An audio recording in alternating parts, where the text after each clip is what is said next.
Hello there everyone, welcome back, and today we're taking a look at these two blasters here. The Nerf Elite Stryfe, as was seen in the last Versus video, which also featured the Nerf Elite 2.0 Phoenix, and in which the Nerf Stryfe pretty convincingly won. And now today, there is a new challenger to the Stryfe.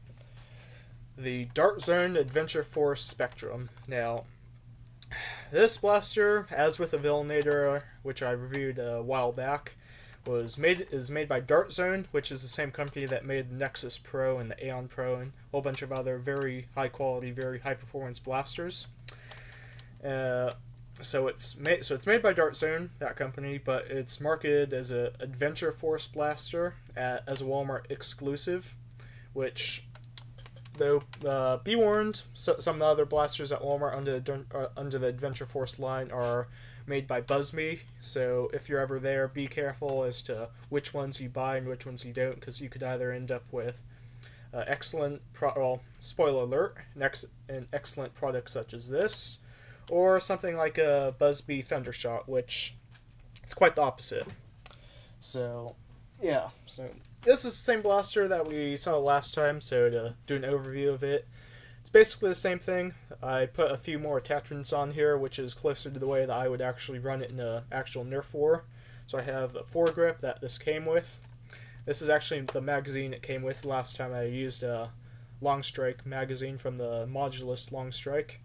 And a Worker stock here, which is an aftermarket product sold by Worker, which is based off an old Nerf. I believe it's some old water blaster that had a stock from a while back, but it's based off of that. And overall, this is a pretty good blaster of the Stryfe. And as for an overview of the Spectrum, this is basically what the stock Spectrum looks like. It comes with a 10-round mag and this foregrip here, which, if you go on this side, there's a couple buttons here, so if you press this button, then you can actually retract that, and then you can put it back down, or if you would so like, well, wrong button. So you do have to take the mag out for this, but let's flip it around again. You can press this button and you can actually take the entire thing off, which, as it's angled, you do have to take out the mag, because if you don't, then this will hit the mag and it can't come out, because it can't come out the front. But if you take this off, which if I were to actually run this in actual Nerf war, which is probably what I would do, and it also comes with this scope here, which is fairly decent. I mean, let's see if you can see that. Yeah. That's what the view looks like. It's pretty much your standard scope, or your standard Nerf type scope, where it doesn't actually magnify, it's only the plastic piece. But I usually don't use the scopes because most Nerf blasters of this type don't really need scopes, because they're not really accurate enough to warrant them. And it also comes with this detachable stock here, which in my opinion is a bit too short, because, I mean, again, I'm not a large person, but even so, you know, there's still quite a lot of room between my shoulder and this. Now that does extend, and so you can even take off if you would still like and have sort of this sort of arrangement. I usually just take it off and take this off as well. And I actually use a stock that came with a Villainator, this thing, which is actually compatible with this, which some of the newer blasters that Dart Zone has come out with do have actually the stock attachment point that's the same as the Nerf Elite one.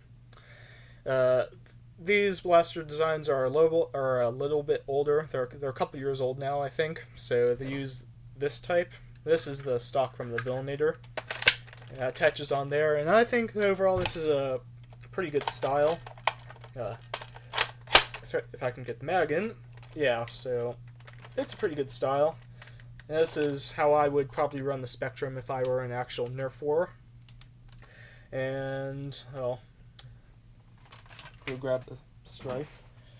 Yeah, so these are the two blasters side by side, and they're both I mean, they are both in the same class of a semi-automatic flywheel-powered blaster, and this one does have an in-strike barrel lug, and obviously, this one doesn't. Yeah, then... Oh. There's also the jam door, which, unlike the Phoenix, which had a jam door that actually came off, which probably wasn't supposed to, but did, this one has one that actually stays on, and one extreme bonus of the Spectrum over the Phoenix is that it actually has a functioning jam door, which is here on the side, so you can open that, and that reveals that. And one notable thing is that there doesn't seem to be quite as many locks with the Spectrum as with a lot of the Nerf type blasters, so overall it's a bit smoother to use and to operate everything, which is interesting.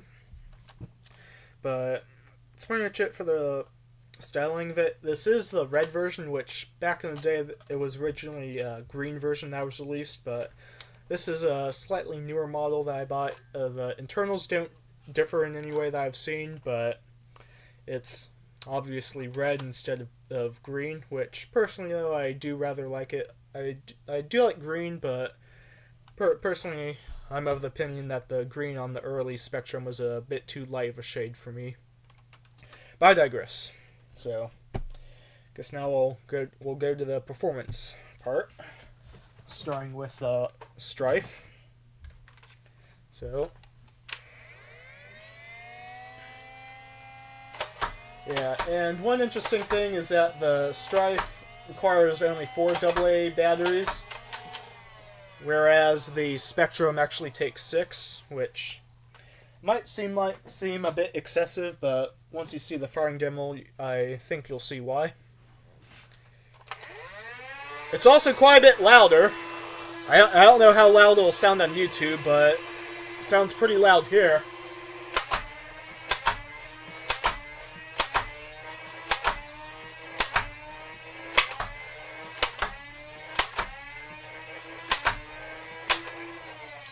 Yeah.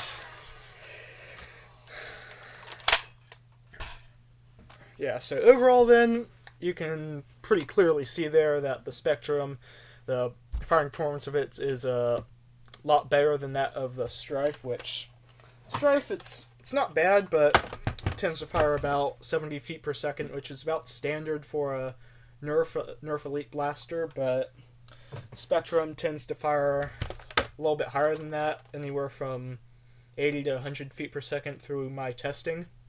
So that is interesting, and overall then, I mean, from an unmodified Nerf blaster, taking alkaline batteries, that is quite impressive, because usually you can take a modified Stryfe, which that one there is not modified, but if you're a modified one, put a lithium-ion battery in it, you could get similar or even quite a bit better performance, but that does mean it's necessary to use the ion batteries, which can be a little bit more, sometimes dangerous, but they're also quite a bit more expensive. So with this, using the standard type AA batteries, that is pretty good value. And that's pretty much it for that part. And, I mean, there aren't too many complaints I have with the Spectrum. The magazine well is one of the few complaints I have, because of the fact that there's this notch here that you can pretty clearly see, which means that it's a bit harder to line up the magazine, because, you know,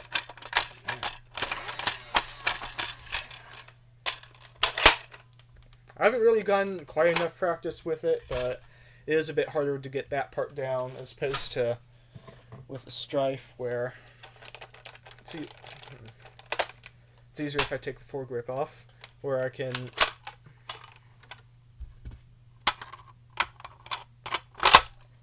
do that. Yeah. This is a bit harder when you're trying to do it up here instead of here, but anyways, those are the two blasters there, and overall I would say that besides that magazine well part and the pretty short stock that this comes with, which is kind of too short in my opinion, even shorter than a Nerf Retaliator stock, this is a very, very good blaster. Now, again, those are the only two real complaints I have with it. I mean, if I had to say something, I would like it to have a Nerf Elite barrel, or a Instruct barrel lug, and the stock attachment point of the Elite blasters, which, you know, maybe that's an idea for a future update that Dart Zone can make at some point in the future. But overall, this is a very good blaster, and I would say that it is indeed better than the Stryfe. Now, it's not to say that the Stryfe isn't a good blaster, it still is, and the Stryfe does have a couple of advantages. First of all, the better modularity with a barrel lug, stock attachment point, and the rails, which, interesting side note, a scope such as this, well, obviously works on this, but the sort of faux Picatinny style, so you can kind of see there, on the Spectrum, can technically use these Nerf attachments, which it's not a perfect fit. It's not a perfect fit, and they do tend to wiggle about quite a bit, but they do technically work, which is interesting. But besides that, overall, then, I mean, if you were to modify the blasters, then I wouldn't say it makes too much of a difference as to which one you end up getting, because you're going to be replacing the internals anyways. So if you prefer the feel of the Nerf Stryfe and you're going to mod it and say make it fire 150 feet per second or something like that, then you might as well get whichever one that you personally prefer. Which, that's up to your discretion.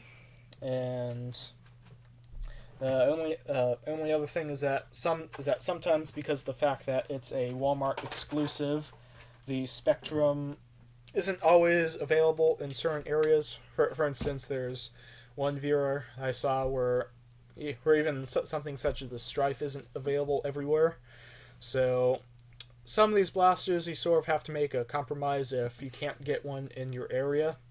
So if there's not a Walmart around you, or Adventure Force doesn't offer shipping to whichever country or region that you're in, there's always a chance you may have to go for an inferior product. But overall, that's kind of the only reason why you would want to go for one of the other type of blasters, because this, as well as being a better product, last I checked, is also a bit cheaper, coming in about $20 or a bit under, depending on how inflation works, or depending on how much it's affecting where you are and what time period you're watching this video in. Same thing with this modular Stryfe here. But with those caveats applied, I can pretty conclusively say that this is the better blaster. And that is pretty much it for today, and I hope that you have a good day, everybody.